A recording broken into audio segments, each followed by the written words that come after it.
morning. This is Kim De Silva with Language of Relationships. Welcome to Spanglish World Networks on Zingo TV channels 250 and 251. Please remember to download the Zingo TV app from the respective app stores on iOS and Android devices. While you download, make sure to rate and leave a comment. The app is free. Zingo is also available on Google Chromecast, Amazon Fire and Fire TV sticks, Roku and Roku sticks, also on all smart TVs 2016 forward. Hello, Jodie. Hi, Kim. Thank you so much for having me here today. It's my pleasure. So let me introduce you to Jodie this morning. Jodie is a trauma-focused hypnotherapist. And so, Jodie, I know we're going to ask you to explain what that means for many of our viewers who won't be quite as knowledgeable around some of these terms. But one of the things that we are very excited to talk about today is helping you manage your inner calm. Now, that is so important, especially when we talk about our relationships, because how we feel, how we express ourselves, obviously has a direct impact on how those around us will receive us, how they will interact with us. So sometimes, even if those around us are not able to control their anger, control their emotions, that's okay. If we know how to center ourselves and calm ourselves and get to that state where we can be that example. And Jodie does a lot of work around that. So thank you for sharing with us today. All right, so let's start with, what is a trauma-focused hypnotherapist? Okay. Well, so I've been in mental and behavioral health for 25 years now, working with individuals as well as families. And so I focus a lot on the individual person, but also we're not just in a bubble. We do interact with all sorts of different people. We play different roles in our lives. And I've been a hypnotherapist for 23 of those years. I actually chose that. When you're in grad school, like I was for clinical psychology, you get to choose, what are those modalities that you feel most aligned with, that you feel like you're going to be able to best help other people with. And my focus has always been on things like trauma and anxiety and helping people with the effects of those. And so for me, hypnotherapy was really important because it helps us to calm. Exactly like you were talking about. I always joke that I teach people how to relax for a living because we're calming down a lot of those conscious habits, those thought patterns and those habits, that critical mind, that piece of us who's always judging and criticizing and, well, what makes you think you can do that? Well, that didn't work before. Always has a comeback for everything. We want to calm that down because we then can access our subconscious, which 90% of everything happens in our subconscious minds. And so I think of it as like a curtain. So there's the things in front of the curtain, like a stage show, right? But the 90% is happening behind the scenes. And so we really want to see what those root causes are for those habits, those patterns, those behaviors, those things that maybe aren't serving and supporting us. And so what it means is that I have extensive background and experience in education in and around trauma, and that I am helping people to see how is that affecting them in their lives. What are the root causes of some of the challenges that they're experiencing? And then I teach them things that they can implement, tools and resources, and how to find the answers from within to figure out what's going to work best for them. Everyone's different. And so it's really important to be able to customize to each person. And hypnotherapy really allows me to do that without someone talking in circles around the same issue for months or years. We're really able to get to those deeper roots faster. And that way they can move forward. They can see that positive, lasting change. It's not just that surface level, short-term change. It really is something that's going to last. And that's really important. And so it's those two pieces combined with each other. Beautiful. And there were a couple of things that you said there that I had to make sure to make some notes to come back to. Um, you talk about getting to the root of these issues. You also mentioned that we don't live in a bubble, and what I like about that is so often I've seen a lot of memes around it, but even people talking about it, right? That they do all of this healing work and they feel like they're healed, they're better. And then they get into a relationship and it's like, oh crap. So It all keeps coming back up. Yeah. it's like I was fine when I was by myself. Now I'm with someone and suddenly I realize I still have work to do. Mhm. And I mean, it's sad, funny, but real. And I know one of the things that I always think about, and you can tell me, in terms of like, when you get to the root causes, how that plays out. But one of the things about being in a relationship, it's like there's no better mirror sometimes. Yeah. It's like, yeah, it's like this person who gets to know you so well and you're with them all the time, and then they reflect back to you things that you're like, I thought I fixed that. Well, the first thing to remember with that is it's a continuous process, growth and healing and evolution. There's no point in which we've just arrived and we're done. Right. So, yeah, that really isn't a thing. And so that's the first part is don't think of it as I'm healed, I'm all done, I've done all of the work. Think of Mm. it in more of a growth mindset term versus that fixed all or nothing Yeah. mindset Yeah. of I'm continuously learning about myself, I'm growing, I'm becoming better every day. And that awareness is important. You're going to get that as you're going through this process. But then there may be new awarenesses that come to the surface when, for example, like you said, you get into a relationship. And so, what I think of those things as is weeds, right? These weeds that pop up and then we have to mow them over, and then they pop up and you just mow them over. And that is something where that root cause is really important because you never really get below the surface to that root and really like pull that out, heal that area, replace it with something that serves and supports you better. It's still always a choice Yeah. to make sure that you are tending to that in the future. Because when we're forming all of our opinions, beliefs, our relationship patterns and habits, all of Mhm. these things, we create these neural pathways. Right. And so these patterns of this is the way I think, this is the way I interact, this is how I speak to myself, to others, right? All of those things are being formed. Yes, some of it can get pruned away when they're not used anymore, but generally speaking, they're always going to be there, especially if they had turned into super highways. So, Right.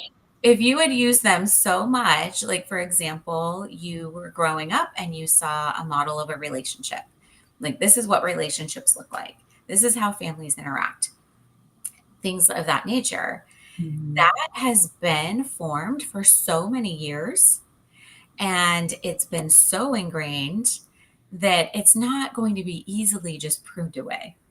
Yeah. And so it's going to be there. It'll start to become unused when you learn and you grow and you start to do something different.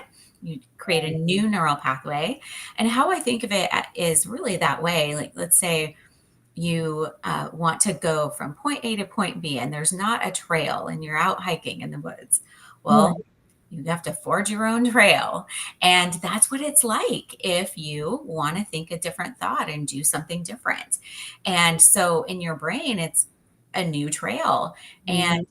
it's overgrown. There's, bushes and you're going to get scratched up trying to get through at first. And then the more you use it, the less difficult it becomes. And you can Right. continue to use that, right? And over and over and over again, it will become a trail and then maybe eventually a dirt road.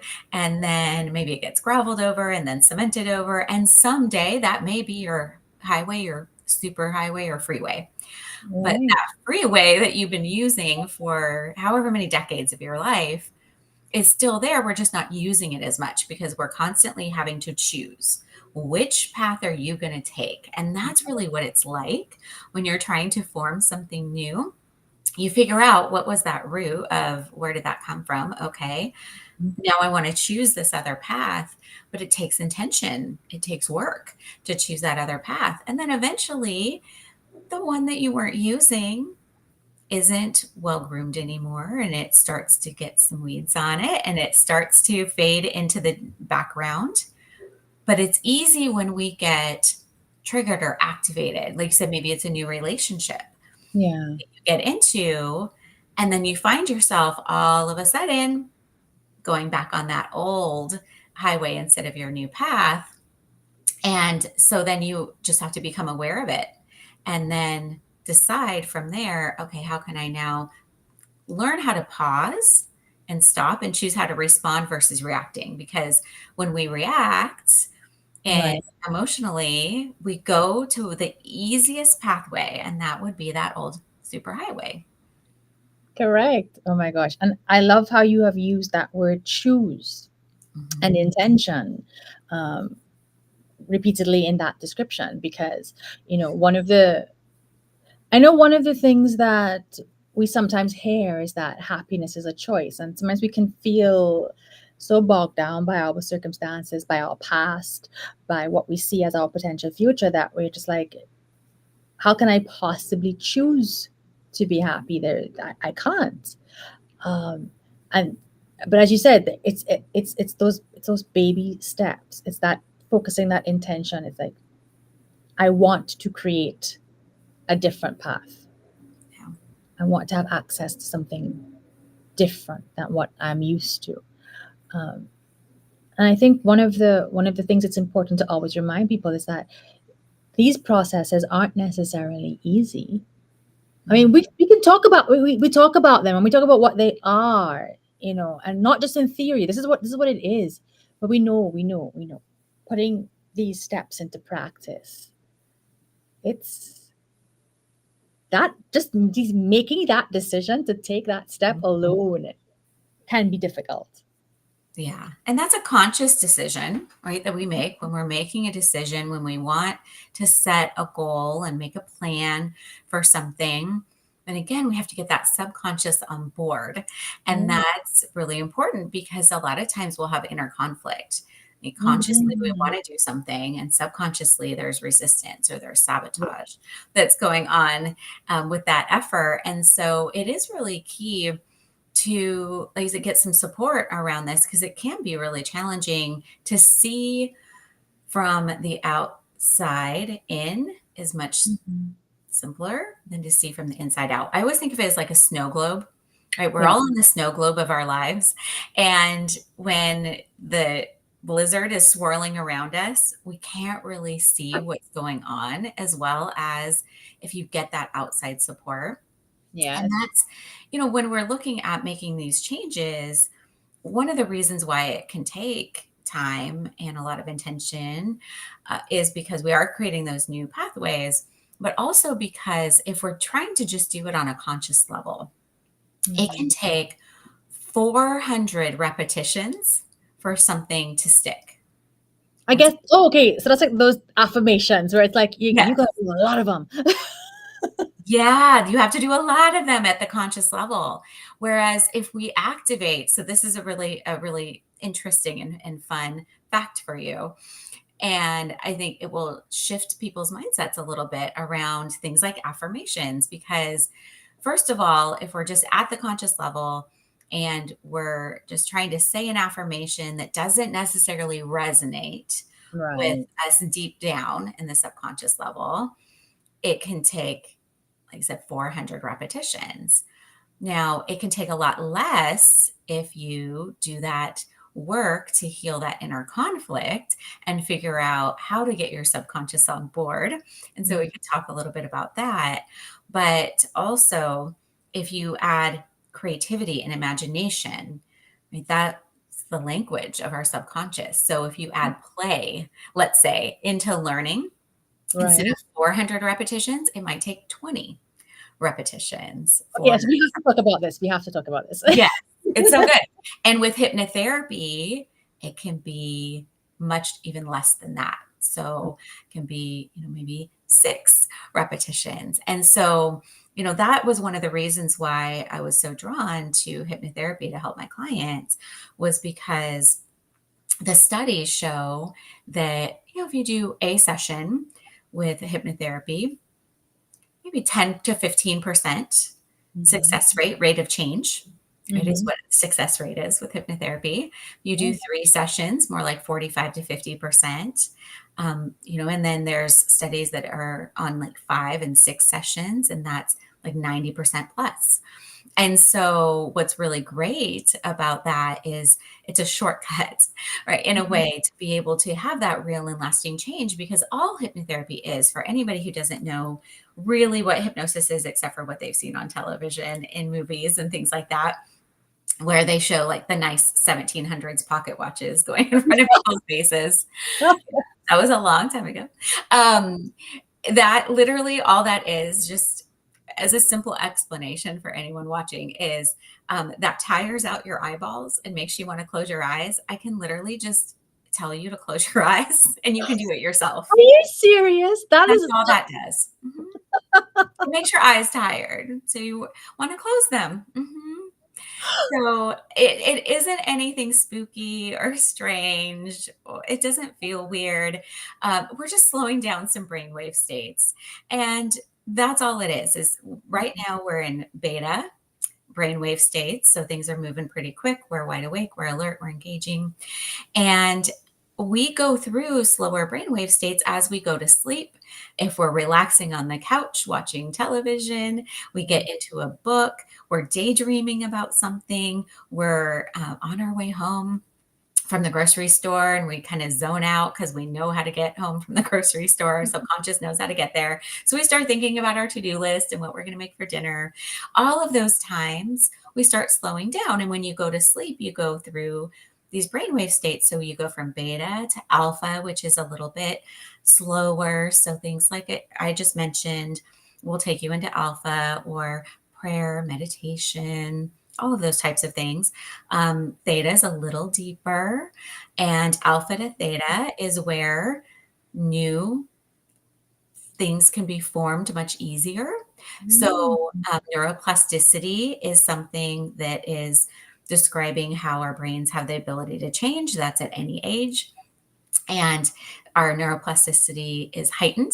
So again, less repetitions if we're in that more relaxed state. That's how come there's things like commercials. So you know how they used to call it, like, we'll interrupt for this programming. They're programming your brain, and they literally were telling you, and you didn't even realize it. It's how come the pharmaceutical jingle is in your mind, and you're humming while you're brushing your teeth in the morning. And you don't even know if you would ever need that medication in your entire life, but you know the slogan and you know the jingle. And so when we're just relaxing and watching television, hanging out on the couch, it's all sinking in.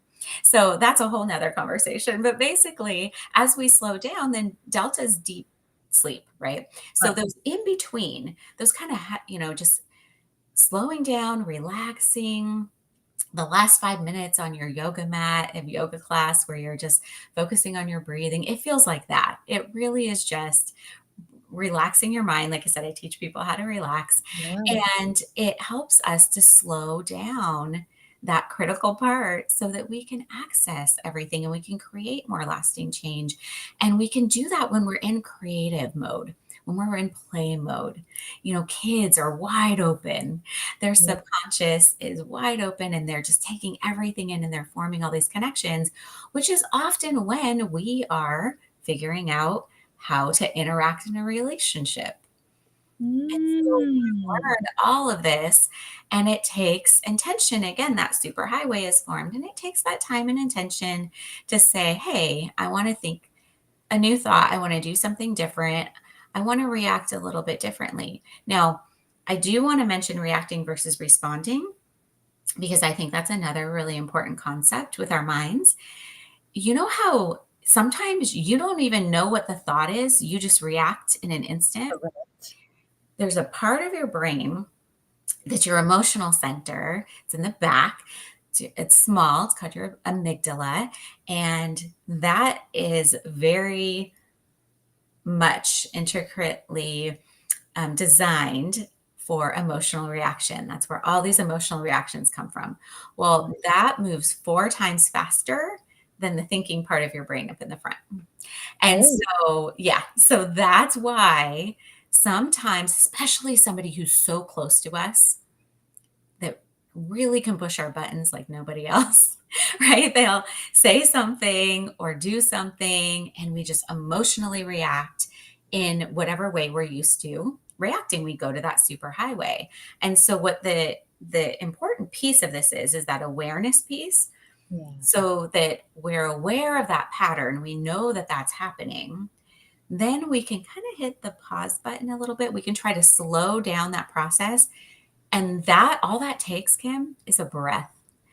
If you just take a breath Mm-hmm. before you react and before the thing comes out of your mouth, it gives your front part of your brain, you're the thinking part, time to catch up with the emotional part.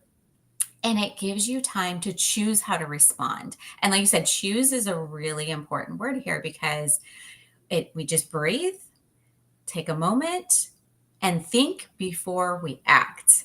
And if we can just let the thinking part catch up for a moment, then we can remember what we wanted to do, which was take that new path in the first place. Oh my gosh. I love how you've just laid that out. I know one of the things that I talk about a lot too is pattern interrupt, right?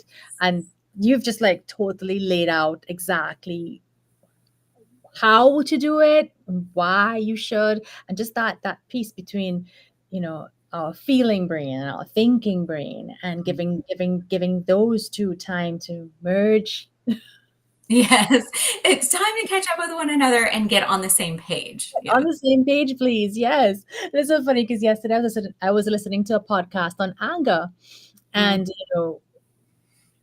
one of the key messages was delay, yes. delay, delay what you want to say, Hmm. delay what you want to do, stop. But it's all part of this process. As you said, it's creating those new neuro highways. Well, I want them to be a highway for everybody eventually. Yes, and they will eventually. Absolutely. And the more that you focus on the growth, that makes a big difference. So, the way that I like to teach affirmations, because you mentioned Yes, affirmations, let's talk is about more growth minded affirmations versus acting as if you're already there types of affirmations. that. Because when we act as if, our subconscious may or may not accept that because it depends on what you're acting as if about. Right. Let's And what just the use, ignorance is, yeah. yeah, let's just use finances as an example, like money. If you're saying like, I'm a multimillionaire, blah, blah, whatever, right? And your subconscious is like, liar, I know what's in your bank account. Like that's Exactly. yeah, then it's literally just going to be rejected by your subconscious mind. It's like, yeah, whatever, I'm not listening to you, right? So, how we do that instead of acting as if is we talk about moving towards. Right. So, we give our subconscious a job and something to do because whatever you tell your subconscious, it believes to be true. As Right. long as you are telling it that you're working on something, you're learning, you're growing, you're becoming better at something, right? If you can do that versus, on one breath saying, I'm a multimillionaire, whatever, and then on the other, second in your mind thinking, but I'm a horrible money manager, Which is right? what, yes, That's what yes. happens. And then you never go anywhere, right? And you just kind of feel like you're spinning your wheels. Well, if Mhm. you could say something like, I'm learning how to manage my money, I'm getting better at managing money every single day, I'm growing my bank accounts every single day, right? You start telling yourself these movement types of statements. I'm moving towards this. I'm getting better at that. I'm getting closer to that. And you can do it with relationships too. It's going to be more effective. I'm just give yourself grace and have the awareness in your mind that I'm learning how to interact differently. I'm learning how to be in a healthy relationship. I'm growing always, and I'm not perfect, and that's okay. But now I can catch it sooner. So if at first, and so don't beat yourselves up, if at first you don't quite catch up with that emotional part, it will get closer the more you practice it. So, for example, if it comes out and then you catch it, own it Right. and just say it. And just say, that came out this way. Let me try that again. Let me rephrase that. Let me say it differently. Because when we just keep reacting to each other in relationships, then it just perpetuates the old path, right? But if we can pause and then decide how we want to respond, even if it's after, I always say it's the power of the second thought. Sometimes that first thought's that automatic thought and it comes really fast, or the automatic words out of your mouth. But there's so much power in that second thought that then we can choose the different path. And the more you practice that, you'll get closer and closer and closer to that thinking brain catching up with the emotional brain. And you'll be able to catch yourself before it comes out. That's the goal, but it can take time and it can take effort. So just knowing that it's important to say, you know what, I'm not maybe there yet, but I'm on my way. I'm figuring it out, and let's figure it out together is a really great thing to do in your relationships too. Exactly. Oh my gosh, this is so exciting. I'm sorry, but it's like so many things that you're saying here, and I'm like just putting it all together with different bits and pieces.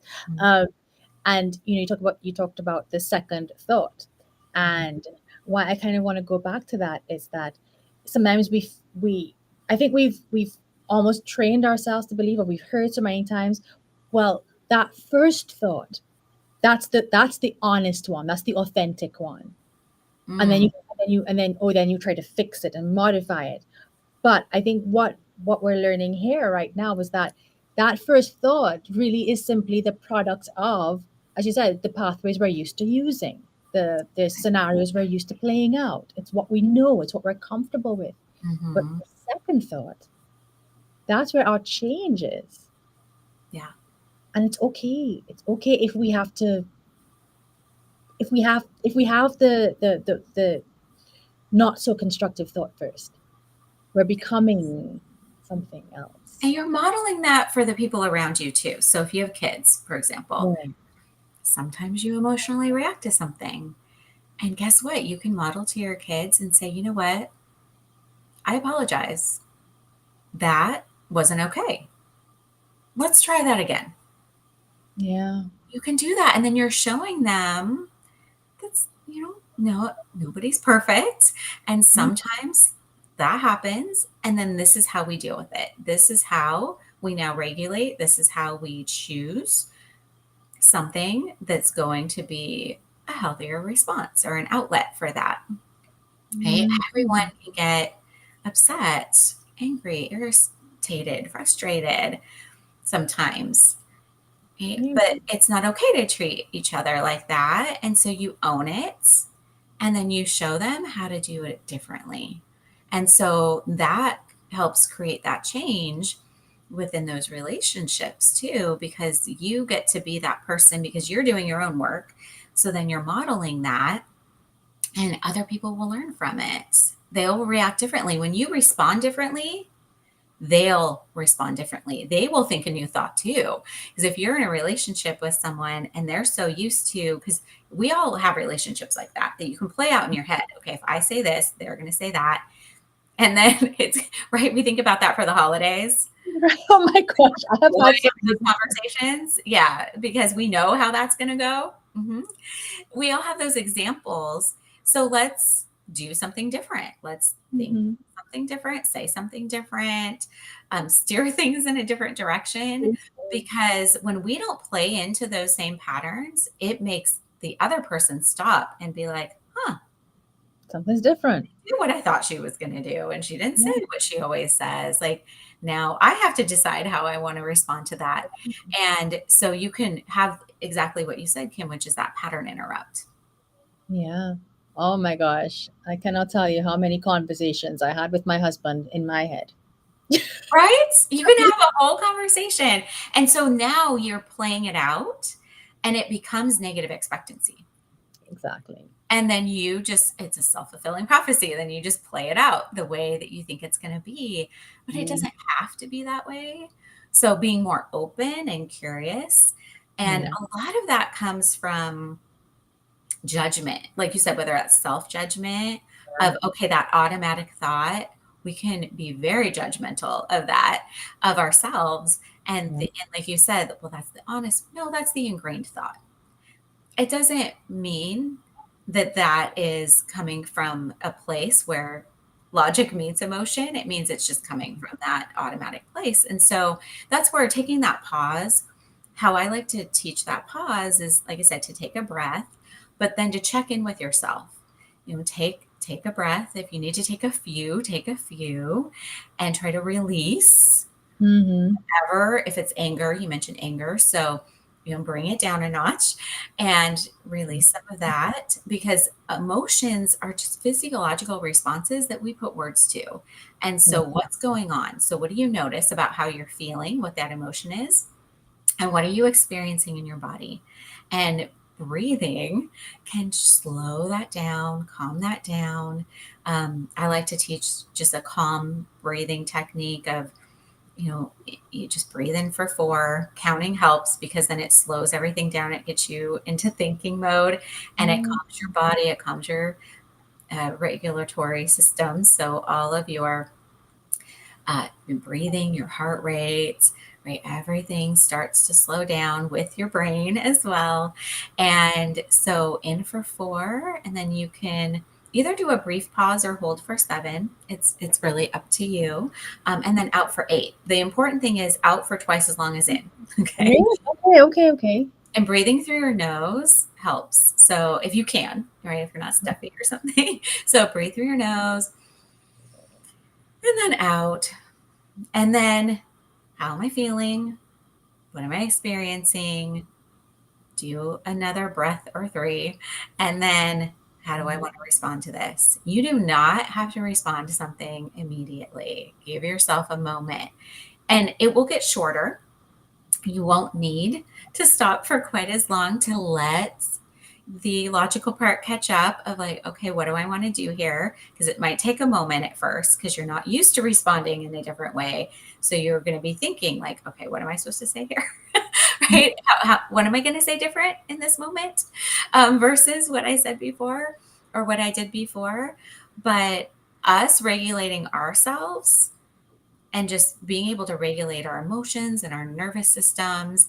Again, other people will get that as a model for them, Yeah. because when we're in relationship with each other, we're co-regulating, whether we're Right. doing it in dysregulation or regulation. And so how I like to describe that for us Mm. as the people who are working on ourselves, doing the Right. work, trying to Right. be a little more regulated, is in psychology, we have something called the window of capacity. And I like to go like this with my clients. So I'll do it with you all too. And in my clients always call it the window of okayness. So this is, I've got this, I can handle this, it's all figure outable, it's all good. Anger, anxiety, frustration, all of that's above the window. And then being more withdrawn, isolating, things like that is below. But basically, your temperature starts to rise. So think about this as the thermostat in your house. Everybody has a different temperature that they like, maybe 68 to 72, something like that, like the nice, comfortable temperature. So think about your comfortable temperature window of like, oh, this is nice. This is where I like to be, right? This is a nice, comfortable temperature. Well, we want to be the thermostats because the thermometer is whatever's going on around us. Yeah. We shoot up or down based on other people. So that's reacting. So reacting is like the thermometer. Okay. So whatever the temperature is on the outside, you reflect it. Right. Being the thermostat is keeping yourself in the window and setting the temperature and regulating, and then other people can respond. So those little thermometers that are our children, right? The baby thermometers will look to you. And if they're going up out of the window and then you go up with them, that's not helping anybody. We're just ramping each other up. Or if you're in your romantic relationship, right? And you are just ramping each other up because one person says something and the other person reacts and the other person does. And it just is like this pressure cooker that explodes. That is not regulating. And so, in order to regulate in our relationships, we have to first learn how to regulate ourselves. We have to first learn how to breathe and then learn how to respond and be like, what do I need right now to get myself back in that window? What do I need? What is it? Do I need to take a break? Do I need to go get some fresh air? Do I need to take a moment and take a walk and choose how I want to respond? Is right now the best time for this conversation? Or do we need to say, hey, I noticed that this is getting, a little ramped up here, both of us. Why don't we take some time and then let's, pick a more neutral time to talk about this, whatever it might be, right? What do you need to do in that moment? There may be something that you can do quickly, and that will help you come back down, especially when you start becoming aware of when it starts going up and you're not quite out of the window yet, but your temperature's starting to rise. Then you can do something about it versus waiting until you're the pressure cooker with the lid blown off. Exactly. Oh my gosh. And I want to come back to one of the things that you were talking about there. Bring ourselves back to that space of calm, that grounding, and this is right. And this is why it's so important that even when we are in relationships, when we're dealing with our spouses, our partners, our children, that we still do take time for ourselves. No, I'm not telling you, go have a 3-hour bath. That's not what this is about. But it's being in touch with yourself enough that you know what are those things that will help you get back to that state of neutral or that state of calm. And that's why it's not selfish to take those moments for yourself, to take those experiences for yourself, because that helps you retain your inner calm or find your way back to it, or interacting with your children, your partner. Yes. There's nothing to raise it up like like those closest to us. Yeah, because they know us the best, Mm-hmm. right? And we know them the best. And again, we know kind of what those buttons are to push.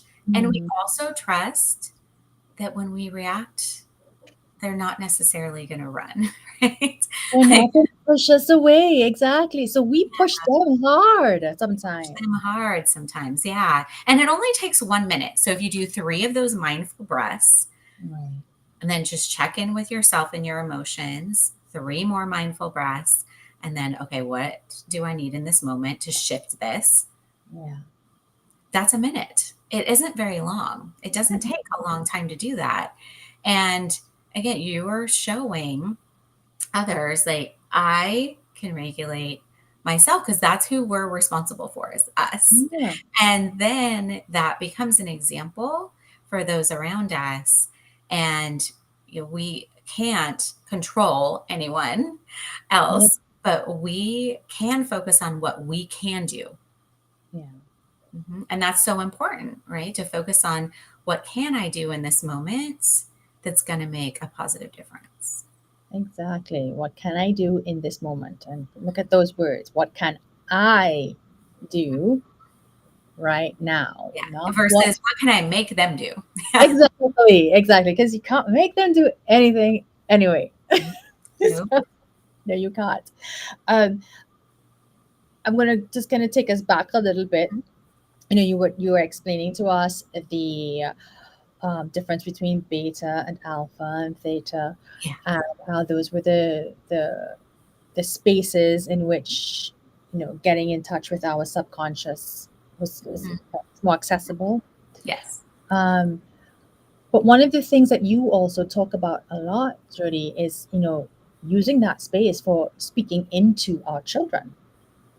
Yes, I do. Yeah, absolutely. Um, we can utilize how we're wired to speak to Mm. ourselves and speak into our subconscious minds. We can also do that with our children, which is beautiful. Mm. Now, kids do not have that shift, that subconscious in the front that I was talking about, and then, or sorry, subconscious in the back and the conscious mind in the front. They don't have the barrier, they don't have the curtain. So Yeah. their little subconscious minds are wide open and they're literally like subconscious sponges. So from the time when they're in the womb all the way through about 7, they don't have any of that shift between the two when we're thinking like conscious versus subconscious. They're just a big subconscious mind. And then when we start to become a little more self-aware, we get a little closer to puberty, things like that, we start to have that conscious critical mind coming up. But it's important for parents to understand that your kids are absorbing absolutely everything, and don't get too scared about that, because again, we have neuroplasticity. We can change. Right, right. So it's okay. It's never too late. Never, ever too late to make those changes. But they can hear everything even when we're sleeping. We absorb all of the things. Our subconscious is tuning in to what's going on around us. So be cautious and careful when your kids are sleeping in the back seat, what you're talking about, because if you're arguing, they definitely will absorb that. And so one of the things that I do is I teach parents how to speak into their kids' subconscious minds. And when we have that receptivity, since we're sleeping, right? We have that Mhm. receptivity. And remember, we go into, like we said, alpha and theta, and then delta is that really deep, deep dreamless sleep. Mhm. So I teach parents how, when they're awake, yes, absolutely to do that, but in their nighttime routine, as their kids are falling asleep, how to speak really positive messages of unconditional love and acceptance, self esteem, confidence, secure attachment, all of these things into their kids as like this beautiful nighttime routine that takes about 2 minutes. And it's something where those things will soak in and help to really be able to counteract any of those negatives that happened in the past or throughout the day. It can be amazingly calming for their behavior, can really help with positive behaviors, any anxiety, right? Anxiety and control issues with younger kids, for example, look like things Mhm. like potty training issues, nail biting, Right. right? Things of that type of nature. So if there's fears and stressors, if there's transitions in life, a lot of things kids internalize, and parents are so well meaning, but they'll say things like, I'm so proud of you because you did this, or you got this good grade, or I love you so much because you were so good today. Oh. Things like that, that we don't think about it, but then kids think, well, you're only proud of me when I achieve, or you only love me when I'm good, or whatever the case may be. And that is not what the parents intended at all. I've worked with 3 and 4 year olds who don't feel worthy, who feel like it's not the behavior that's quote unquote bad, that they're bad people Right. Oh. when they get in trouble. And it's heartbreaking for the parents, right? And then think about, with teenagers, I mean, how much kids have to deal with nowadays. Mm. There's things coming from media, there's bullying, there's all sorts of challenges, if they are having, any kind of developmental or learning issues, attention issues, all sorts of things that they're dealing with, and their little minds are forming, again, those beliefs about themselves, their situation, their relationships, and the world around them. And so it's really important to learn how to shift some of that languaging. And there's really subtle ways that I teach on how to do that, of, just shift the language so that it can be more unconditional and supportive. And we're not sending the wrong messages to our kids. And so there's things that you can do. And again, this is so empowering for parents, because there's things that they can focus on, that they can do, that they will see amazing positive shifts in the behavior, in the development, in their health and well-being overall, mental, emotional, and physical, just from, again, that unconditional love, acceptance, and secure attachment makes all the difference. And so it's a lot of the work that I love to do, that's the prevention and the early intervention. I actually do this even when they're preborn. So So before we finish, you have to talk about the hypnobirthing a little bit, because that's another part of your work. Yes. yeah, the same concepts apply, right? So if we're adults and we're still carrying things that were formed when we were our little subconscious sponges, and we're trying to unravel some of that past programming and some of the patterns that we formed. Well, the same thing applies when we're helping our kids. So I have a program that's my Learn Sleep Talk program that I was just talking about. And so that's kids that are already here and born with us, all the way up to 18 years. But then the preborn. So I do things like hypnobirthing and prenatal bonding. And that's literally helping to speak into, first of all, regulating ourselves, learning how to do that, and learning how to speak into kids and do pre-birth parenting with the babies, so that they already have a great head start.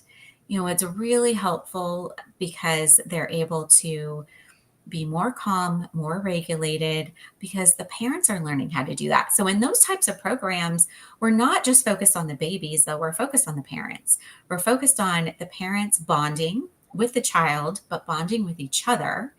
Also learning how to communicate with the baby and communicate with each other, how to be their own advocates, how to feel empowered, how to be educated about what's happening and what their babies are experiencing. And then it helps reduce postpartum challenges for themselves and for the baby, as well as prevent trauma. When we're talking about, birth, there's a lot of people having traumatic experiences out there because they don't learn these types of techniques and these types of skills. And they're not educated and informed about what's happening with their bodies, what's happening with their nervous systems, what's going on with their hormones. And that they're not learning how to communicate with care providers as well, and choose the right ones for them, so that they can feel empowered. They can feel like they're making informed decisions, and they are doing that parenting right from the beginning. Instead of things are just being done to them and they feel like it's passive and they have no idea, how to take the reins and take control of that situation. So there's a lot of layers there, but I teach basically self-hypnosis, right? I'm teaching, because also hypnosis is really self-hypnosis. You have to choose to relax. Nobody can choose to relax for you. And you're always in control. You're always aware. But it's so beautiful when you can learn how to speak into yourself as well as your kids, whatever age and stage you're at. It is amazing how everybody's more regulated. And that makes such a difference for families. So thank you for asking about that. Thank you. No, and absolutely being able to speak into yourself, to calm yourself, to regulate yourself, and then the light and calm that spreads. Now, Jodie, I guess as we're wrapping up, where can people find you? They can find me at psychedupsuccess.com. And we'll make sure that everybody will have that information. But that's my business, is Psyched Up Success. So putting psychology in with the success, whether that is financial, whether that's relationship success, if that's success in your health, whatever your definition of success is. And when they go there, they'll be able to see all those programs we were just talking about, the programs for parents and for individuals as well as families, the hypnobirthing and the prenatal bonding and the sleep talk, as well as how hypnotherapy works, what that's all about, and all the different ways to work with me. And they can book a free 30-minute consultation to see if it's a good fit for them and get all of their questions answered as well. Exactly. Thank you very much. Thank you for sharing that with us. Thank you for sharing everything you've shared with us so far. So it's been truly a pleasure to have you here today. Thank you. You're very welcome. All right. So this show can also be heard on Spanglish Radio Network. Please check out spanglishworld.ca for all the news and programming. Spanglish World, watch it, hear it, read it, download it, live it.